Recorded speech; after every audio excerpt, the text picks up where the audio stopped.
Então, depois dessa aula que vocês assistirem aqui, vocês vão lá no Moodle e vão ler esses 3 PDFs, estudar esses 3 PDFs aqui. São 3, mas são curtinhos, tá? Então, hoje a gente vai falar sobre os agentes modeladores do relevo, e aí vocês vão ler um pouco mais sobre isso, e também vão ler sobre a formação dos solos, que hoje a gente vai só dar uma passada por cima disso, e aí vocês vão ver depois. E tem um link também para vocês conseguirem explorar o relevo do mundo, que é bem legal, que leva vocês para esse mapa aqui, e ele está em alta resolução, e aí você consegue ver, olha, o relevo do mundo todo, olha que interessante. A partir de imagem de satélite. Você pode consultar em qualquer lugar que você queira. Ah, meu amigo mora na França, posso ver onde que ele mora, qual que é o relevo lá. Beleza? E eu vou mostrar um pouquinho algo disso hoje. Quero perguntar se vocês têm alguma dúvida, se ficou alguma dúvida dessas 2 semanas que a gente fez. A Dits perguntando aqui no chat se vai ter tarefa dessas 2 semanas. Não tem tarefa. Olha só como eu sou maravilhoso, né? Não tem tarefa desde que eu estou considerando que essas coisas do Moodle são tarefas. Então, eu estou considerando que vocês estão fazendo. Estou considerando certo, né? Sim, claro, querido professor. Tá bom. Dúvidas do conteúdo da semana passada. Hoje a gente vai avançar no conteúdo. Então, se ficou alguma dúvida, vocês precisam tirar agora para a gente poder seguir em frente. O que ficou de dúvida do conteúdo passado? Dessas 2 últimas semanas. Isso mesmo, Alana. Basicamente, as leituras.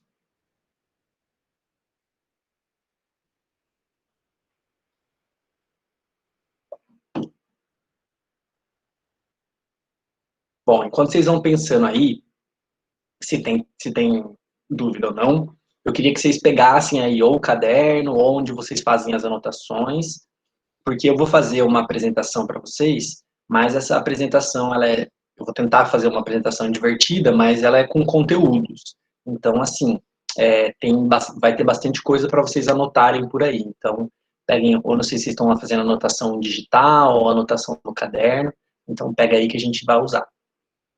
Nenhuma dúvida, então, por enquanto?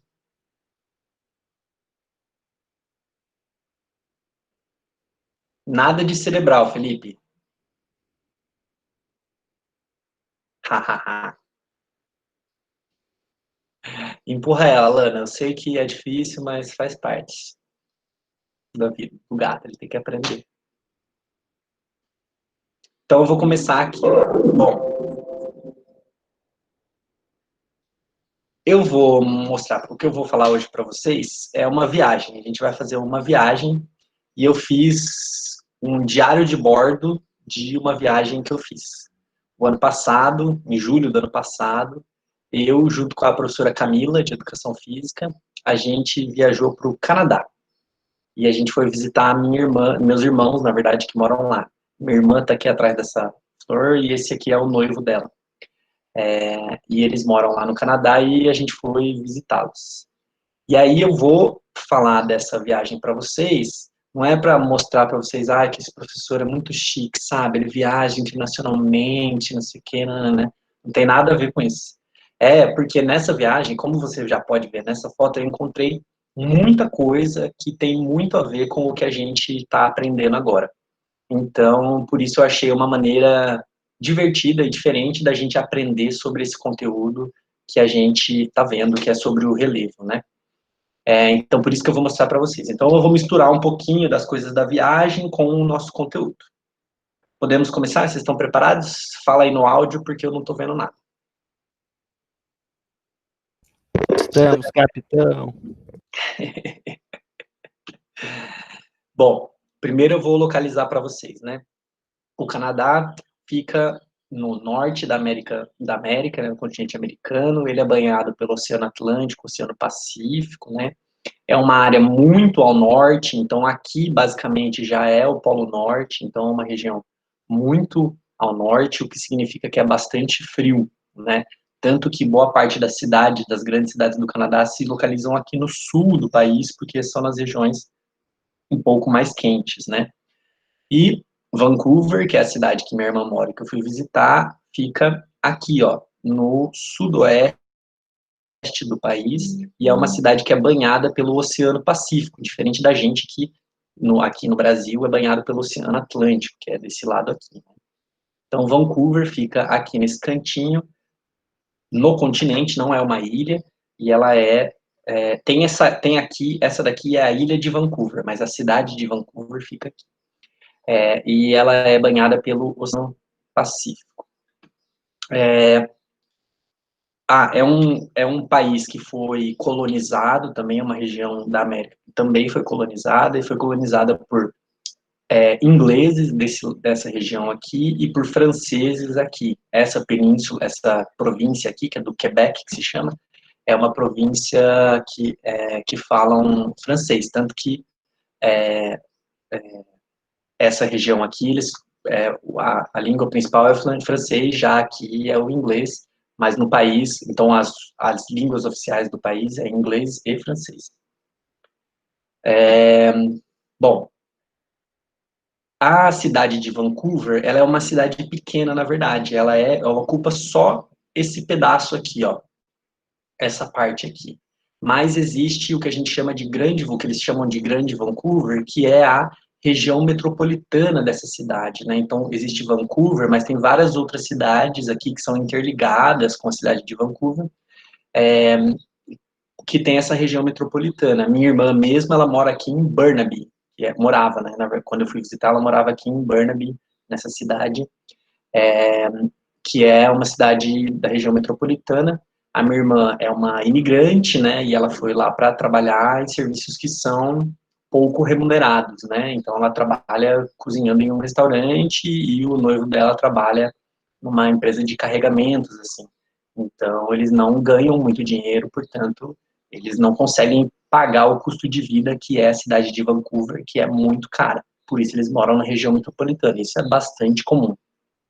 Agora, inclusive, eles moram em Richmond, que é essa região aqui, perto do aeroporto, em que eles moram numa região que tem muitos imigrantes chineses. Então, eles estavam mostrando lá fotos em que vários estabelecimentos, as placas são todas em chinês, assim, porque é de tanta comunidade chinesa que tem por lá.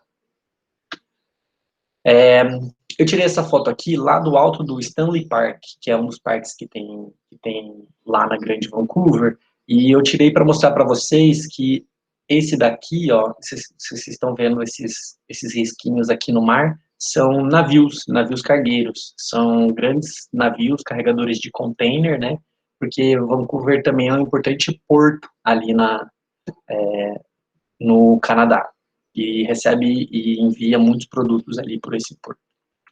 Bom, mas eu estou falando tudo isso por quê? Porque lá eu encontrei vários vestígios, né, sobre o relevo e várias informações que a gente pode trazer para a nossa sala de aula. Inclusive, eu fui num museu lá que tinha essa placa aqui, ó, que é uma placa com pegadas de dinossauros fossilizadas, em que é um registro, então, que a gente tem que comprova a existência de dinossauros no planeta Terra, mesmo eles não estando vivos agora, né? A gente consegue provar a sua existência através desses fósseis, né? Então, eles pisaram numa lama, por exemplo, e aí essa lama foi coberta por sedimentos, né, esses sedimentos foram cobertos por outros e assim por diante, e isso fossilizou, virou uma rocha, né? Ficou marcado ali essa rocha com essas pegadas. Já esse outro fóssil aqui, ele é muito interessante, tem muito a ver com a gente. Eu vou explicar por quê. Eu não sei se vocês conseguem ver aí, ó, mas esse aqui, ó, é o contorno do continente americano, na verdade, da América do Sul. Aqui é o contorno da África. Aqui é o contorno da Antártida. Esse aqui é o contorno de onde hoje se localiza a Índia. E esse aqui é o contorno de onde hoje se localiza a Austrália. Mostrando que, teoricamente, essas regiões estavam todas juntas em algum dado momento geológico da Terra. E aí, por que eu falei teoricamente? Porque a gente não sabe exatamente, mas a gente tem elementos que confirmam essa teoria, que são, por exemplo, esses fósseis aqui. esses fósseis, que está aumentado aqui, são encontrados tanto nessa região sul aqui da América do Sul, quanto nessa região sul da África. Inclusive, esses daqui foram encontrados aqui no Paraná. Por isso eu achei muito legal e precisei tirar a foto. Foram encontrados ali em São Mateus do Sul, que é perto ali de Curitiba. Não sei se alguém conhece São Mateus do Sul, mas lá tem vários vestígios de dinossauros. Inclusive, tem até um dinossauro lá na frente, na entrada da cidade. Não um dinossauro de verdade, uma estátua de um dinossauro. Porque tem vários desses vestígios da existência de dinossauros. Então, é isso. Então, é por isso que a gente consegue comprovar essa teoria de que esses continentes estiveram juntos em algum momento e foram se separando por causa da tectônica de placas que vocês viram lá no conteúdo da semana passada no Moodle. Alguma dúvida por enquanto?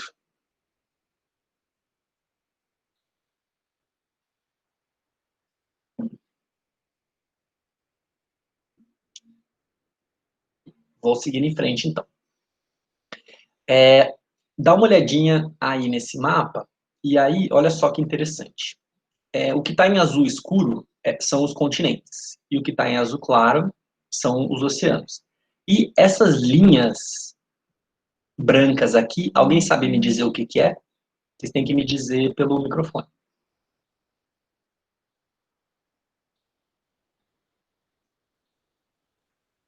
Placas tectônicas? Perfeito, são os limites das placas tectônicas. Então, esses daqui são os limites das placas tectônicas. E justamente nesses limites onde acontecem as principais atividades tectônicas que a gente chama o tectonismo. Então, é justamente nesses lugares em que vai acontecer mais terremotos, vulcões, erupções, derramamento de lava, a formação de fossas oceânicas, tsunamis e assim por diante. Então, normalmente é nesses lugares que você vai ouvir dizer que acontecem atividades tectônicas. Ai, professor, eu ouvi dizer que teve um terremoto lá na Turquia mês passado. Exatamente, olha só onde a Turquia se situa. Ela se situa aqui, ó, exatamente nessa divisão entre as placas africana e a placa euroasiática. Então, nesses lugares em que acontecem mais esses movimentos. E tem um lugar do planeta Terra em que concentra 90% de todas as atividades tectônicas. Todos os terremotos do mundo acontecem justamente nessa parte que está em vermelho aqui, que é conhecida como Anel de Fogo, que na verdade não é um anel exatamente, né, mas é como se fosse um anel em que é onde acontece a maior parte das atividades tectônicas. Por isso que tem aquele filme, né, Anel de Fogo, Ring of Fire. Deixa eu abrir aqui para o Gabriel. Que o Vinícius também me lembrou dele, né, desse filme. Tem uma música do Johnny Cash também, se eu não me engano, Ring of Fire. É muito boa. E, bom, eu não sei se vocês conseguem perceber, ó, consegue ver que esse desenho aqui, ó, lembra bastante o desenho aqui da placa tectônica, da divisão da placa tectônica, que lembra bastante o desenho aqui da África. Então, esse desenho é justamente porque essas duas regiões aqui, essas duas placas tectônicas, estão se afastando uma da outra. Então, as placas tectônicas se afastam ou se encontram dependendo do movimento que o magma faz embaixo dela. Então, a gente viu na aula passada, no conteúdo da semana passada, vocês viram lá que a Terra ela tem uma estrutura interna, né? Que a parte de fora dela é o que a gente chama de crosta, embaixo a gente tem o magma, e dentro a gente, ou o manto, né? E lá dentro, bem no meio, a gente tem um núcleo da Terra, né? Esse magma, esse manto, ele é composto por magma que ele é líquido. Portanto, ele é líquido e fluido e ele se movimenta. Ele lá faz um movimento de convecção, no qual, quando ele está mais próximo do núcleo, ele esquenta e sobe. Quando ele chega perto da crosta, ele resfria e desce. esquenta e sobe, resfria e desce. Na semana que vem, vocês vão ver o vídeo do Iberê falando disso sobre o vento. Ele vai demonstrar com a água. A água é um fluido, o vento é um fluido, o magma também é um fluido. Ele faz esse movimento de esquentar e subir, resfriar e descer. Ele faz esse movimento circular. E aí, por causa disso, as placas tectônicas que ficam sobre esse magma, elas ficam como se estivessem flutuando sobre esse magma. Portanto, elas se movem, né? E aí elas se movem ou se afastando ou se chocando. Um exemplo de afastamento das placas tectônicas é esse afastamento aqui, ó, essa região aqui. Essas duas placas estão se afastando, então elas afastaram o continente africano e o continente americano. Eles foram se afastando. Agora uma pergunta.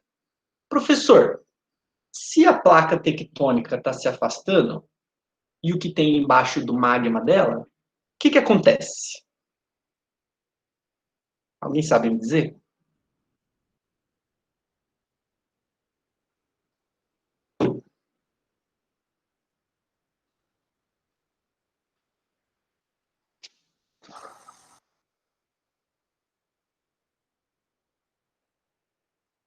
Pode acontecer vulcão também.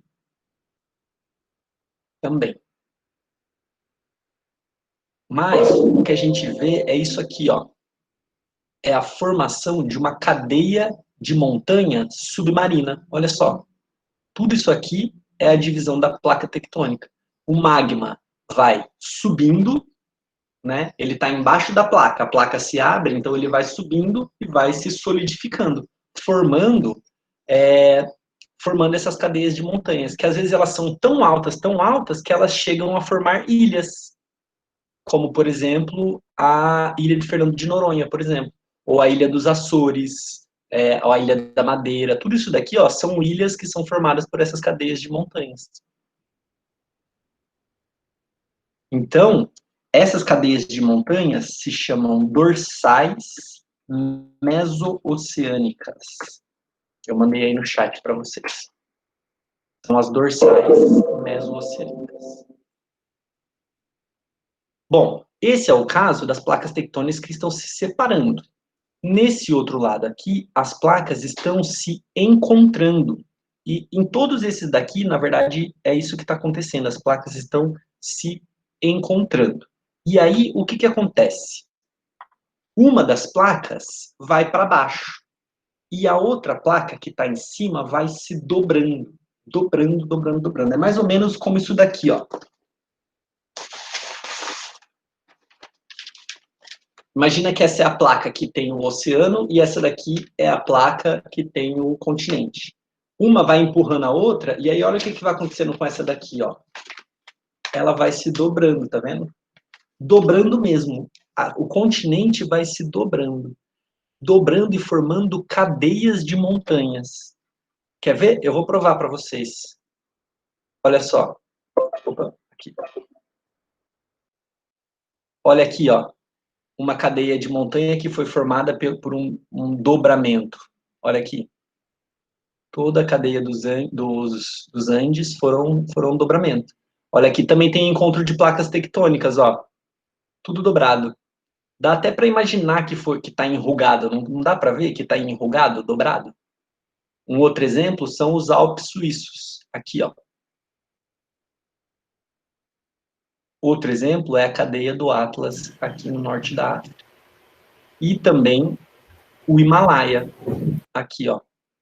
Lembra que eu falei assim, esse aqui é o pedaço da antiga Índia, do que hoje é a Índia? Então, ó, o pedaço que é hoje a Índia colidiu com essa parte aqui, ó, e formou esse grande dobramento do moderno, que é o Himalaia. E, na verdade, isso continua acontecendo até hoje. O Himalaia continua crescendo. Na verdade, esses dobramentos modernos todos continuam crescendo, porque as placas continuam se encontrando, continuam forçando esse dobramento a acontecer. Então, isso é um dobramento moderno. Eu já vou mostrar o que é esse dobramento. Alguma dúvida por enquanto?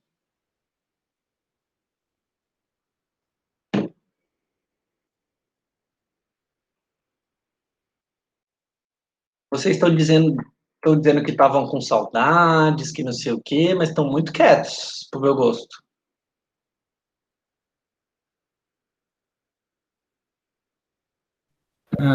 Acho que essa parte está passando, professor. Tinha no documentário. Acho que um pouco mais pra frente, se não me engano. Naquele documentário que era pra gente assistir. A Lara perguntou ali no chat, professor, se as temperaturas ficam mais altas com o movimento. Se as temperaturas ficam mais altas, Com o movimento. Ela falou esse movimento, mas não sei qual desses movimentos. O movimento das placas tectônicas, provavelmente. ah, tá. Então, esses movimentos, eles são muito lentos, né?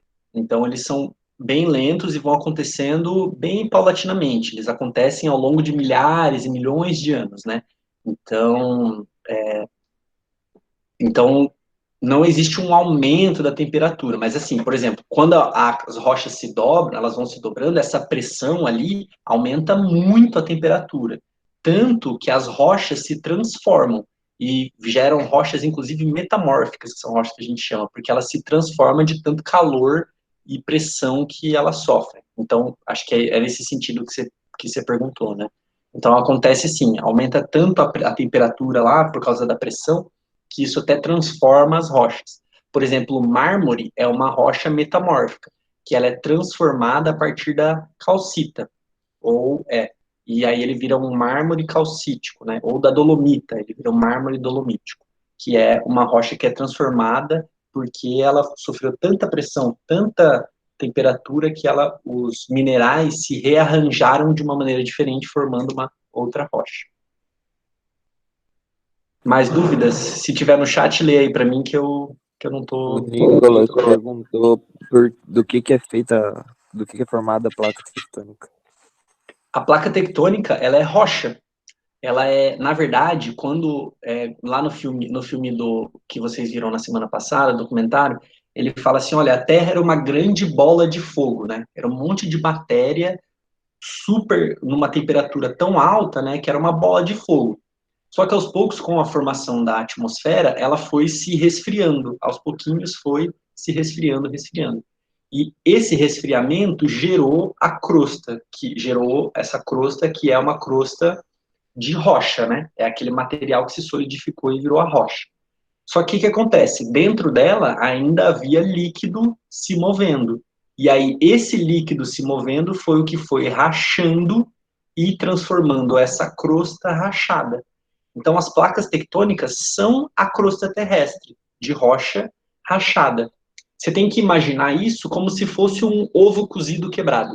Sabe quando você cozinha o ovo e aí você quebra ele em várias partezinhas para poder descascar? Então, antes de você descascar, aquele ovo quebrado ali, aquela casca quebrada, são as placas tectônicas. São rochas, grandes placas de rochas, que estão encobrindo aquelas camadas internas da Terra. Mais dúvidas? Por enquanto, Professor, como que é quando acontece esse negócio que o continente dobra? Então, o que acontece, né? É que são duas placas se chocando, né? E aí o que acontece? É como se fosse uma briga de braço, né? E aí o que acontece? É muita pressão. Você imagina, né? Um grande blocão de rocha empurrando o outro, né? Isso vai gerar, inclusive, nesses momentos, né, que geram os terremotos, porque é uma grande força, né? Uma grande força empurrando a outra, tanto que uma hora ou outra isso libera uma energia. Essa energia que é liberada é o terremoto que eu vou falar daqui a pouco. E aí o que acontece? Acontece que uma placa entra embaixo da outra, que é isso que está no desenho aqui, ó. Essa placa aqui entra por baixo, a placa do oceano entra por baixo da placa continental. Quando ela entra por baixo do oceano, ela vai conseguindo passar pela outra aqui. E a outra vai empurrando aqui, só que ela vai dobrando, porque ela encontra resistência, né, dessa outra placa. Ela vai fazendo isso daqui, ó. igual a mesma folha, porque ela é mais leve do que a placa que vai para baixo. Então ela vai dobrando, e como ela vai dobrando, vai formando esse dobramento moderno, essa grande cadeia de montanhas. Prof, qual que é a mais leve? A do continente é mais leve. As placas oceânicas, por causa do peso da água, faz com que ela seja mais densa. Então ela pesa mais para baixo. Professor, Oi. e se tiver alguém que mora ali, o que acontece? Então, e esse movimento, ele é muito lento, né? Então, ele vai acontecendo muito aos poucos, né? Então, ele vai acontecendo ao longo de milhares e milhões de anos. Então, a gente não vai conseguir ver, por exemplo, o Himalaia crescendo, né? Tipo, tudo bem, ele cresce todo ano, né? Mas a gente não consegue ver ele crescendo grandes coisas, assim. Então, isso é um movimento que vai acontecendo durante muito tempo. O que no nosso tempo de vida, a gente vivencia desse movimento? São os terremotos. Porque os terremotos, eles são quando o movimento segurou tanta energia que uma hora essa energia é liberada. A matéria não aguenta e quebra, né? E aí essa energia é liberada. E aí, então, é isso que a gente vivencia, né? As pessoas que moram por ali, por exemplo, vão vivenciar os terremotos.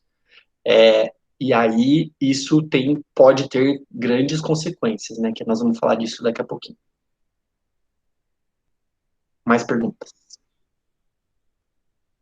Agora eu tô gostando. O dimensões quando a placa é embaixo da outra, não sobra espaço entre as outras placas? Não, porque olha só o que acontece. Vou mostrar aqui, ó. Enquanto essa placa aqui, por exemplo, ó, essas placas aqui estão entrando uma em cima uma da outra, aqui vai liberando espaço, vai sobrando esse espaço nessa outra placa aqui. Só que isso vai sendo ocupado, esse espaço, pelo magma que vai surgindo debaixo dela e vai formando esse assoalho do oceânico aqui e essas cadeias de montanhas. Então, é liberado espaço, mas esse espaço é ocupado por magma que vai recompondo essa placa tectônica. Faz sentido? Então ela vai se reconstruindo? Sim, vai se reconstruindo. Igual aqui, ó, por exemplo, quando os continentes estavam aqui juntos, isso aqui não existia. Tá vendo, ó?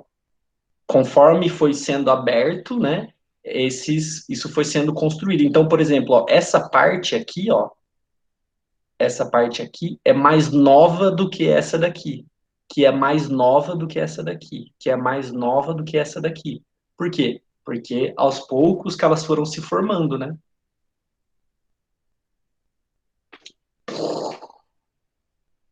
Doido, né? Não é feitiçaria, gente, é geografia. Professor, Oi.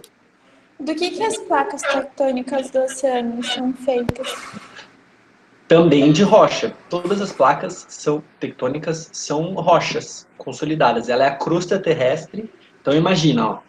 Imagina que a Terra ela era uma bola de fogo, mas ela era de minérios, né? Minerais, numa temperatura tão alta que eles estavam fervendo, né? Só que isso foi resfriando. Conforme resfriou, formou uma grande camada de rocha, como se fosse um ovo. Então, a casca de fora do ovo era tudo rocha, né? Rocha, magma solidificado, rocha. E aí, o que aconteceu? O líquido embaixo fez com que essas rochas se quebrassem, em cima se quebrassem, porque o líquido de baixo fica movimentando ali, né? Então foi fazendo ela se quebrando, que nem aqui, né? Nesse meio aqui. Então ela fez elas se quebrarem e formou, quando ela se quebrou, essa crosta se quebrou, como se fosse o ovo quebrado, o ovo cozido quebrado a casca, que se formaram essas placas tectônicas. Mas essa placa é a crosta dividida só. Então é tudo aquela mesmo blocão de rocha que foi quebrado, formando essas placas. Professor, o João perguntou se são criadas outras placas tectônicas conforme, tipo, vai sobrando esse espaço e vai subindo magma e pá. Outras placas, não. Que eu saiba, não. E o Diogo perguntou qual que é a composição química das rochas, das placas Ela tectônicas. varia muito, Diogo. Tem rochas que vai depender do tempo em que elas foram formadas, vai depender do lugar em que elas são formadas. Então, por exemplo, as rochas que a gente tem aqui no Brasil, vou mostrar daqui a pouquinho para vocês, principalmente aqui na região leste do Brasil, são as rochas mais antigas do planeta, de 4 bilhões de anos, dessa vez em que se solidificou tudo de uma vez o magma.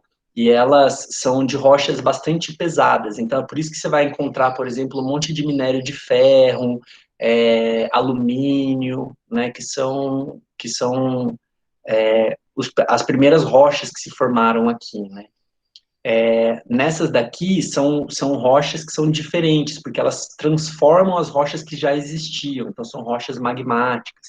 Então vai depender muito do lugar e do processo em que isso está acontecendo. Podemos continuar por enquanto? Aí acho que se tiver mais dúvida a gente vai tirando depois. Bom, então, lá no museu que eu estava, tinha uma imagem, essa imagem aqui, mostrando a anatomia de um terremoto, né? E aí mostrava, né, que nessa zona de subducção, que eu vou escrever aqui para vocês,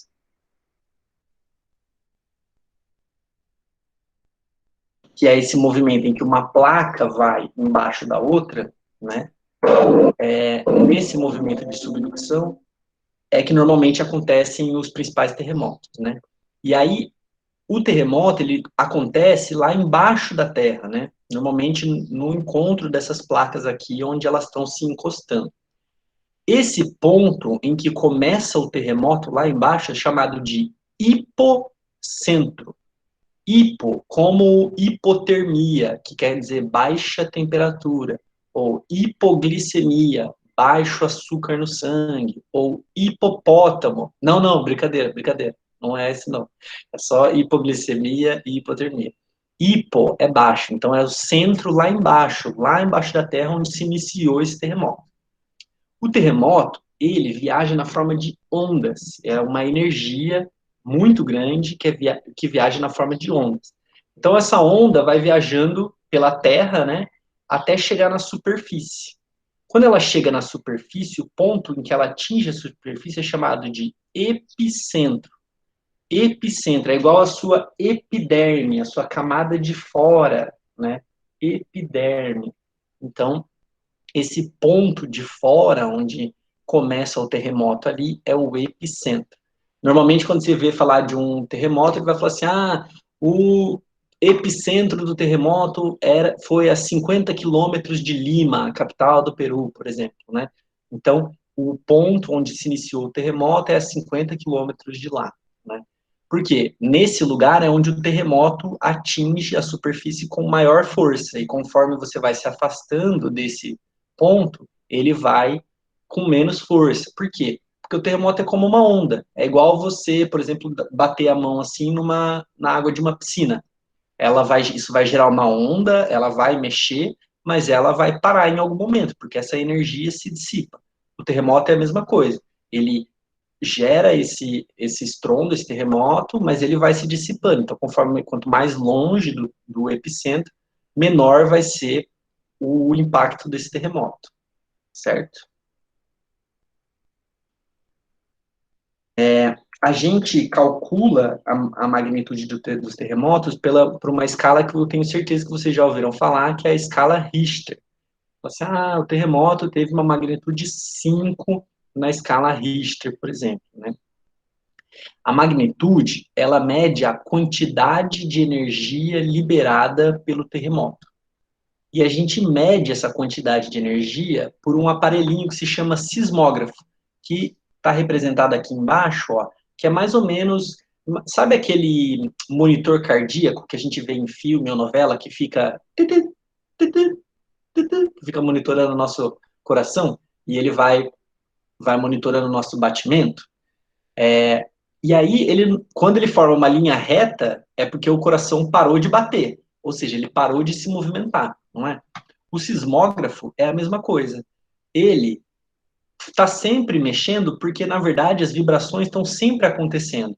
Elas podem ser mais fortes ou mais fracas. Quando ela acontece muito mais forte, é quando está acontecendo, então, algum terremoto. Mas os terremotos acontecem diariamente. A diferença é, o que difere esses terremotos é a sua magnitude, né? Terremotos muito fortes acontecem muito poucas vezes.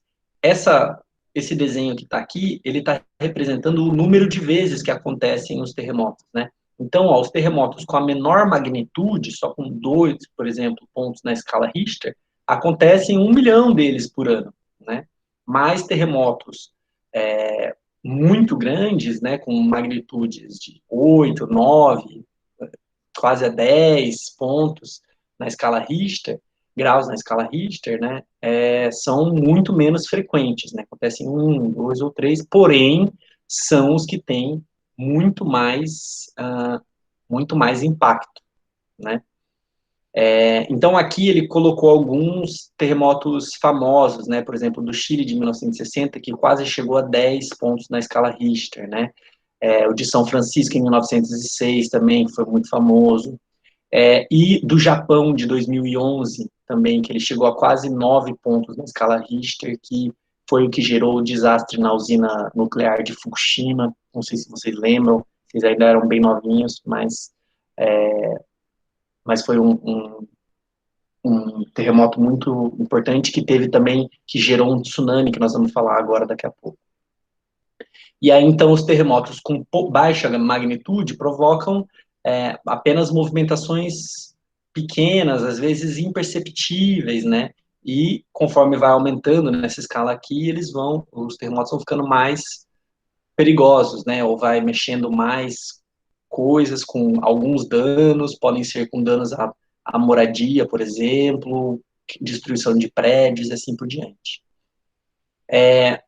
Mas só a magnitude, a gente já sabe, né, que um terremoto 9, por exemplo, é um terremoto mais perigoso do que um terremoto 3. Mas só dizer a magnitude não diz muita coisa. Porque, por exemplo, um terremoto 7 ou 8 no Japão, por exemplo, pode ser muito diferente de um terremoto de 8 graus no Chile ou no Peru, por exemplo.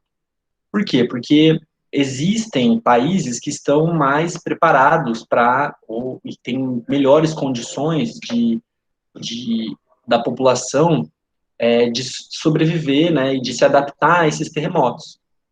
Por exemplo, no Japão, as construções os prédios têm mola, por exemplo, na base dos prédios, ou tem pêndulos no topo dos prédios que fazem o contrapeso para quando os terremotos atingirem, por exemplo. Enquanto outros lugares têm pouca infraestrutura, inclusive de moradia básica, assim, né? Então, por exemplo, no Haiti, teve um terremoto lá, se eu não me engano, em 2001, e foi um terremoto muito destruidor, porque a população tinha pouquíssima infraestrutura, muita gente vivia em condições precárias. Então, você imagina, né, se lugares com tecnologia para receber um terremoto já sofrem, imagina lugares que não só não tem tecnologia para terremoto, como não tem nem moradia digna para as pessoas, né? Então, por exemplo, se houvesse um terremoto de grande magnitude no Brasil, isso é pouquíssimo provável, mas se houvesse, seria um grave problema, né, para muitas pessoas, né? Alguma dúvida, por enquanto, sobre terremotos?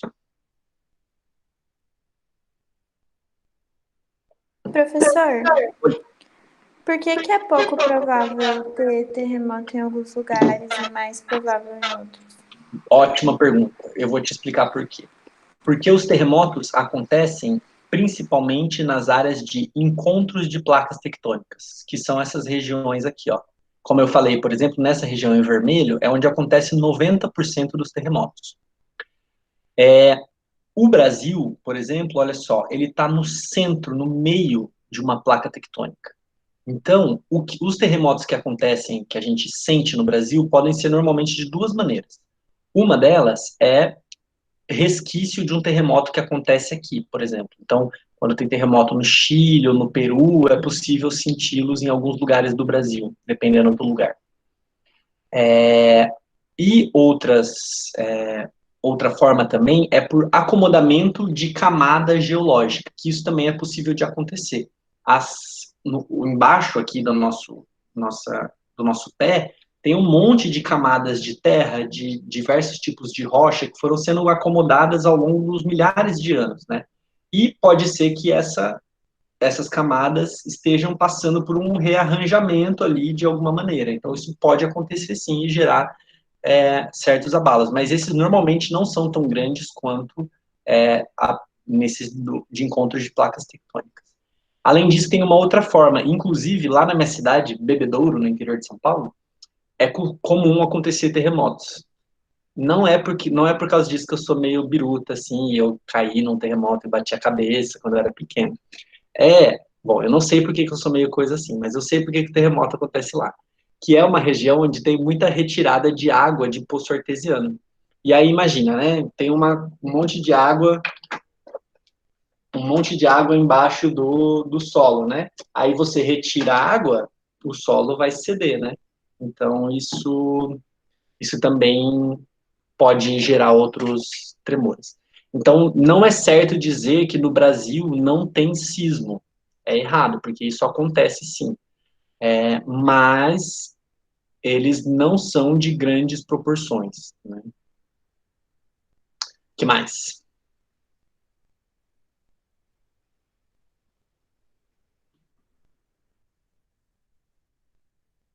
Vou passar então. E alguém sabe me dizer o que é um tsunami?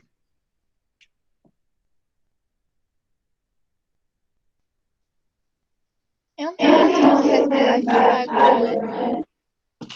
Quase isso.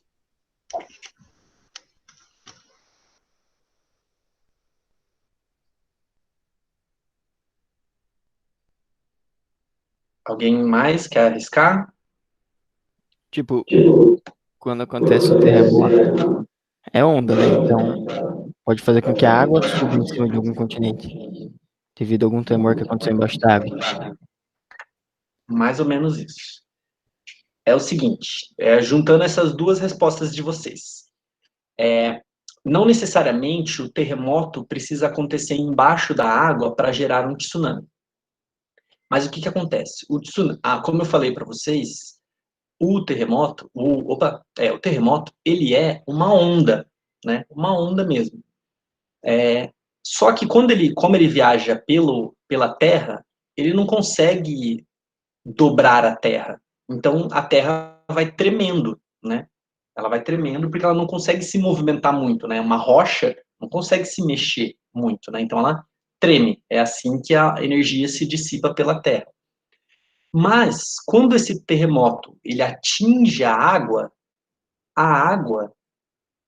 ao contrário da Terra, ela é um fluido e ela consegue se moldar. Então ela se molda e forma de fato uma onda, como se fosse uma onda do mar. Só que como a energia é muito maior, então forma uma onda muito maior. E como ela é uma onda muito maior, ela também consegue viajar com muito mais distância, né? E aí eu trouxe esse exemplo que tinha lá nesse museu, que é um terremoto que aconteceu aqui no Japão. Ele, em 11 horas, esse terremoto atingiu a América do Norte.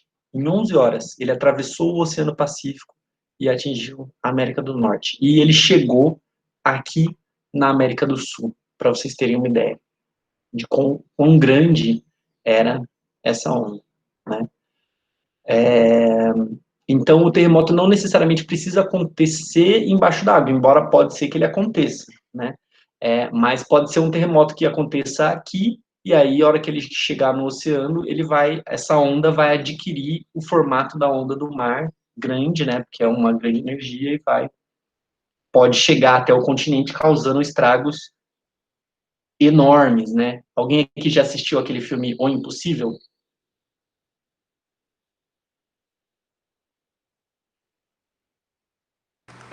Não. Gente, assiste, é muito bom. Mas assiste um dia que você tiver a fim de chorar, assim, porque, olha, é um filme... É pra chorar. É triste, viu? Muito triste. Mas é bom. Vale a pena. É aquele que a mãe tem uns filhos e daí acontece um tsunami? Esse mesmo. Ah, Esse aí. Professor, esse aí não é a onda. A onda eu assisti. A onda, eu acho que talvez, eu não lembro da onda, mas eu acho que a onda não era um tsunami, a onda não foi um negócio meio alienígena que acontece ou não? Ou eu tô viajando? Não. Foi um tsunami. Eles viajaram e aí no meio da viagem teve um tsunami. Foi a maior loucura. Ah, pode ser também. Eu nunca vi esse, mas não é o mesmo. Eu sei que existe a onda, eu só nunca vi. Mas o que eu vi é esse o, o impossível e é bem bom. Bom, pessoal, eu preciso passando para vocês aqui, senão a gente vai ficar muito tempo. Então, olha só, lembra que eu falei para vocês do dobramento moderno? Então, olha só, tudo isso aqui é encontro das placas tectônicas, ó. Elas se encontraram, se dobraram, formando isso que a gente chama de dobramento moderno. E é moderno porque é recente na história geológica da Terra. Aqui, como eu estava falando para o Diogo, que ele perguntou, né, das rochas, essas rochas aqui, por exemplo, do leste do Brasil, são o que a gente chama de maciços antigos, ou seja, são as rochas mais antigas do planeta Terra. E por isso, né, não chegam a ser regiões tão altas quanto aqui. Por quê? Porque elas já estão há muito tempo na Terra e já foram há muito tempo erodidas, diminuídas, né? Diferente desses lugares, que são os lugares mais altos, né? Como as Montanhas Rochosas, aqui no norte da América do Norte, ou a Sierra Madre, aqui na América Central, a Cordilheira dos Andes, os Alpes, os Himalaias e assim por diante. Aqui eu fui fazer uma viagem lá no Canadá para o interior do país. E aí, passando por essa montanha rochosa aqui, né? A gente veio passando por aqui, ó. E aí, aqui a gente passou por uma plaquinha que dizia assim, ó, rodovia automontana, né? Espere mudanças bruscas, né, de temperatura, né? Por quê? Porque a gente subiu muito, né? Porque é muito alto. Então a gente subiu muito, então isso diminui bastante a temperatura. Vocês vão descobrir bastante sobre isso na próxima semana. Vou passar esse daqui, o urso. A gente foi nessa região aqui, que é o Vale Okanagan, que tem esse nome, né? Inclusive é uma região que tem várias áreas indígenas, né? O Canadá, assim como o Brasil, tem muita população indígena que até hoje luta pelo seu reconhecimento, tanto quanto povo, quanto dos seus territórios, né? Então, lá tem muitos povos indígenas também. Dá uma olhada nessa colina aqui que eu tirei foto chegando lá no Okanagan Valley. Como que parece que foi formada essa colina?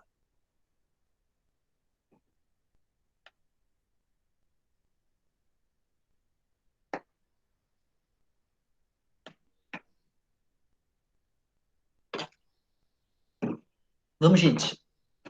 Vocês estão muito quietos. Pode chutar, não tem problema. Se errar.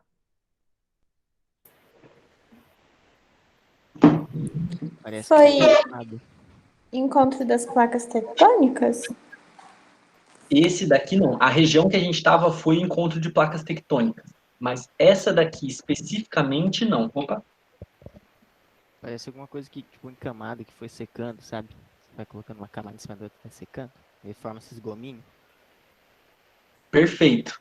É isso aí. Foi magma que foi sendo expelido e foi se solidificando. Então, no meio dessa área que tinha dobramentos modernos, teve também alguns derramamentos de lava, que é bastante comum isso acontecer, porque justamente onde está acontecendo o encontro das placas tectônicas, também tem magma ali no meio que pode eventualmente sair. E foi o que aconteceu ali. E aí então tem essas colinas vulcânicas ali, e como elas são vulcânicas, tem muita cinza vulcânica, e essas cinzas no solo são muito, muito, muito férteis. E aí nessa região é onde tem um grande plantio de frutas, inclusive de uva. E aí essa é uma região produtora de vinhos lá no Canadá, por causa desse solo que é vulcânico. Inclusive os vinhos, alguns deles têm até um gosto de fumaça. É incrível, tem um gostinho de fumaça, porque o solo, a uva, né, ela traz as características do solo, e o solo é vulcânico, né, ele tem essas fumacinhas, essas cinzas vulcânicas. Muito doido, né?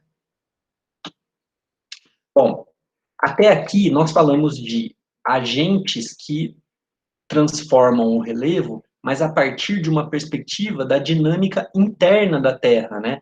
É a movimentação das placas tectônicas, a movimentação do magma, os terremotos, isso que acontece por causa do movimento do magma que acontece internamente. Então, esses são agentes internos modeladores do relevo. Agora nós vamos falar de agentes externos modeladores do relevo. E aí eu já estou terminando e já vocês vão descobrir a gente vai fazer a viagem pelo cofrinho. Anota aí que um dos agentes externos modeladores do relevo é o intemperismo.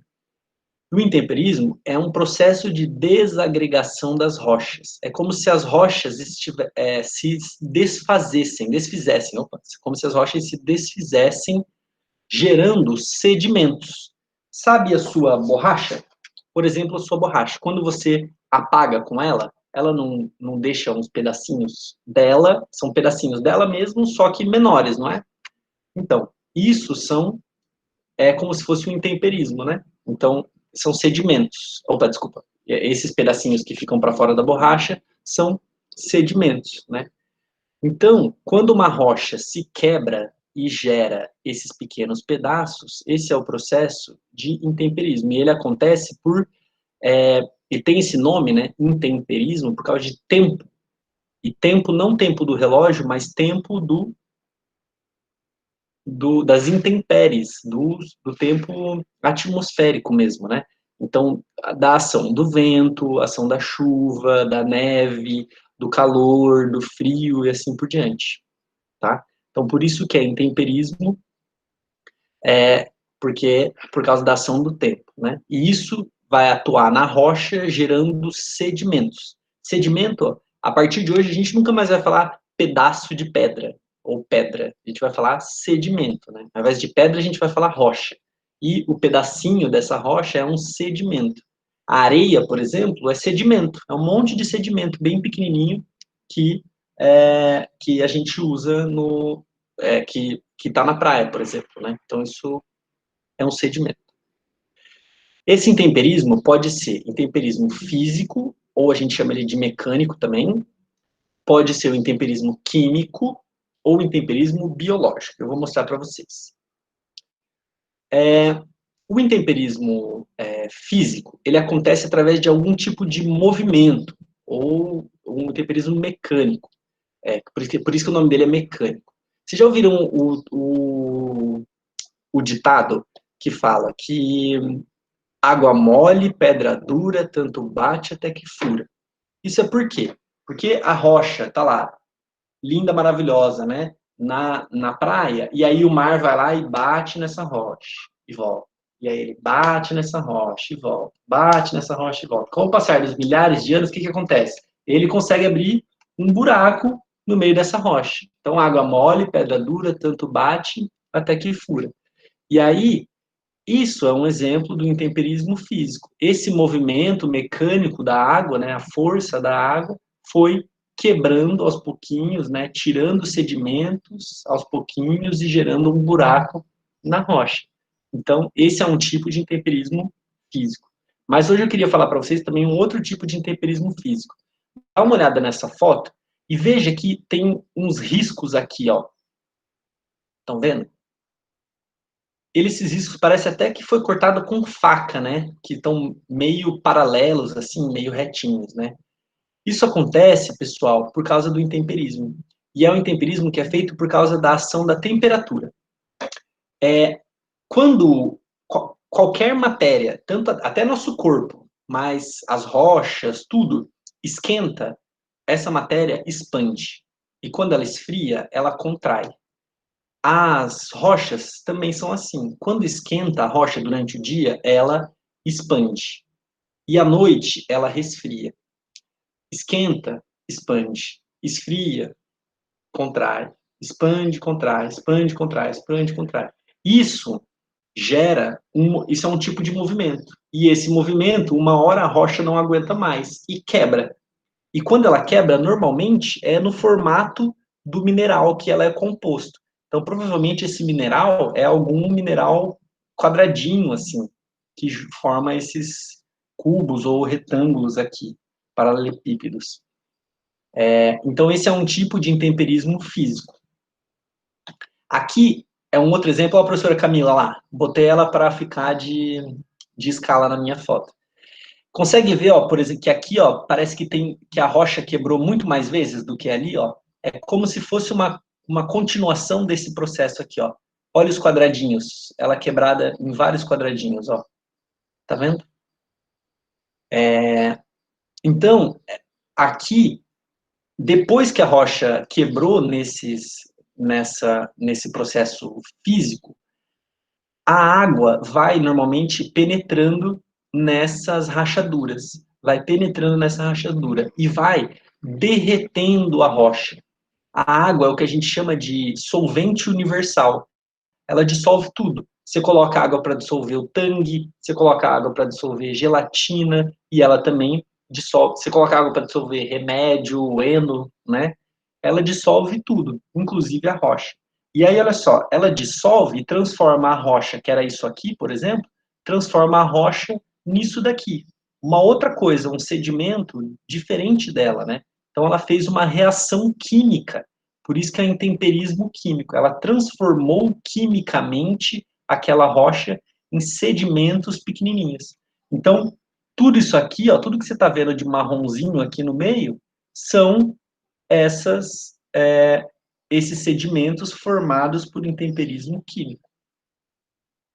E o intemperismo biológico é um intemperismo feito, ele pode ser tanto intemperismo químico ou intemperismo físico, mas feito pelas árvores.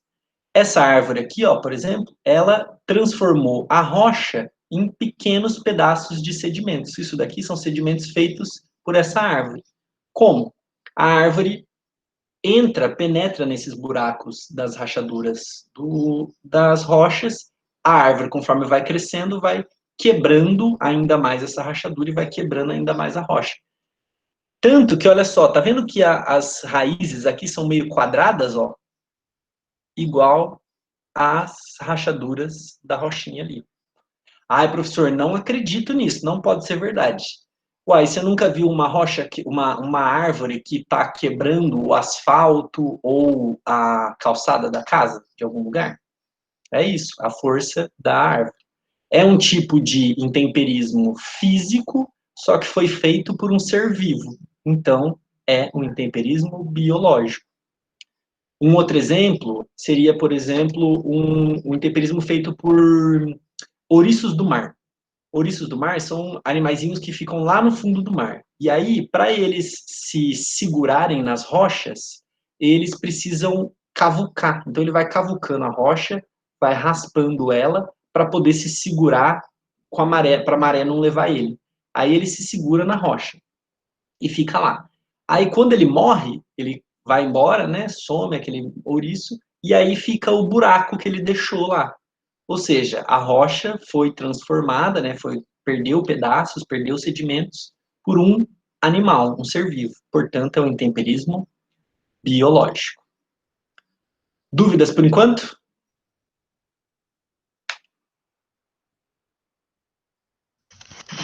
O aluno tinha perguntado se a lua influencia na formação de tsunamis. Não influencia. A lua influencia nas marés, né? Então, assim, o que pode influenciar é mínimo, assim, no que poderia estar, o mar poderia estar mais ou menos distante do local onde o tsunami chegaria, mas não influencia, não, porque ele acontece independente da maré. Outra pergunta? Mais alguma? Tem alguma coisa escrita? O O Jimenez perguntou se eu poderia explicar um pouco sobre a formação dos cânions. Tá. Eu vou falar sobre isso aqui agora, eu acho. Ó. Tem a ver com isso daqui. O outro processo que eu quero falar para vocês, que é um agente modelador do relevo, é a erosão. A erosão, como a gente estava falando antes do intemperismo, né? O intemperismo, ele age sobre as rochas, né? A erosão é um processo que acontece sobre os solos. E esses solos, eles são desfeitos também, assim como a rocha, né? Eles são destruídos ali, né? Então, é um processo, só que é um processo natural, que ele acontece pelos ventos, pela água, pela geleira, pelo rio, ou também pelas ações humanas. Então, eles são muito identificados, na verdade, pelas ações humanas, mas é importante lembrar que esse é um processo que acontece naturalmente, inclusive na formação de um cânion, por exemplo. Esse processo da erosão é dividido em 3 partes, que é a erosão, o transporte e a deposição, ou sedimentação. Então, como que é esse processo? Vou mostrar com as fotos dos lugares que eu fui. Então, aqui, lá no topo daquela montanha que eu estava falando para vocês, tinha lá esse solo aqui, ó, que foi erodido. Você consegue ver os buracos aqui, ó? Buraco que era coberto por solo, mas que ele escorregou e foi embora, carregando tudo que tinha. A árvore, ó, todas as árvores que estavam ali, ó, foram carregadas lá para baixo, ó. Isso provavelmente aconteceu no mês de inverno com a neve, né, que lá neva muito, então provavelmente a neve pesou muito ali no solo, o solo não aguentou, escorregou e levou embora esse material. Então, olha só, o solo, então, ele é erodido e é então transportado, carregado, normalmente para os rios. O rio também é um importante agente erosivo. Ele leva e ele pega esses sedimentos que estavam lá no solo, ou essas rochas, por exemplo, e vai carregando, vai levando ela em volta do rio. Por exemplo, tá vendo que essas rochinhas que estão aqui, ó, são todas meio redondinhas? Por quê? Porque o rio vai carregando ela e elas vão rolando e vão batendo num lugar e no outro. E assim como a sua borracha, ela vai deixando as pontinhas para fora. E aí vai saindo esses sedimentos e vai arredondando, igual a sua borracha, ó, igual a minha borracha aqui, ó. Ela foi batendo e foi deixando para fora os sedimentos e arredondando, igual a nossa borracha. Por isso que essas pedrinhas são redondinhas aqui. Então, o rio transporta isso, vai fazendo esse transporte. E, no final do rio, né, em algum momento, o rio vai deixando esses sedimentos, né? Pode ser o mar também, por exemplo, né? O mar faz isso, ele deposita areia na praia, né? Então, isso é o processo de deposição, né? Ou sedimentação, quando o sedimento é postado ali. A formação de um cânion acontece exatamente assim. É um rio que está lá em cima, né? O rio então tem um planalto, por exemplo, normalmente, né? E um rio passa ali. E aí esse rio vai começando a erodir o, o leito dele mesmo, onde ele está passando. E aí ele vai erodindo e vai afundando. Esse rio vai afundando, vai afundando, vai afundando, até que forma esse cânion, né? Em que você tem aquele planalto, aquele tabuleiro, né? Aquela área alta e o rio lá embaixo. Normalmente isso acontece em lugares de relevo sedimentar, em que tem depósito de rochas sedimentares. Em outros lugares é comum formar vale, né? Que é como se fosse assim, né? Vales assim. Acho que respondi, Vini. Se ele escrever, alguém puder me falar. Beleza. Então, gente, estamos acabando, e aí, olha só, essa daqui é a foto que a gente faz o quê? Que a gente posta no Instagram, porque ela tá bonita, tem o fundo, né, as árvores, a montanha lá no fundo, o rio e tal. Mas sabe qual que é a foto que marcam você lá no Instagram? Essa aqui, ó.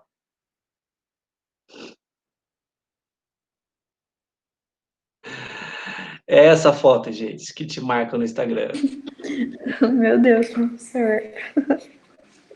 Você vê, é uma tristeza, é isso, a vida. Aí É, não. Agora o cofrinho faz sentido. fez sentido? É por causa dessa demonha aí, ó. Essa desgramadinha que é a Camila, mas que eu amo tanto. Ela que tirou essa foto, maldita. Mas ela é minha companheira de viagens, maravilhosa, incrível, que eu amo ela. Por isso eu tô tão felizinho, olha só. É isso, minha gente.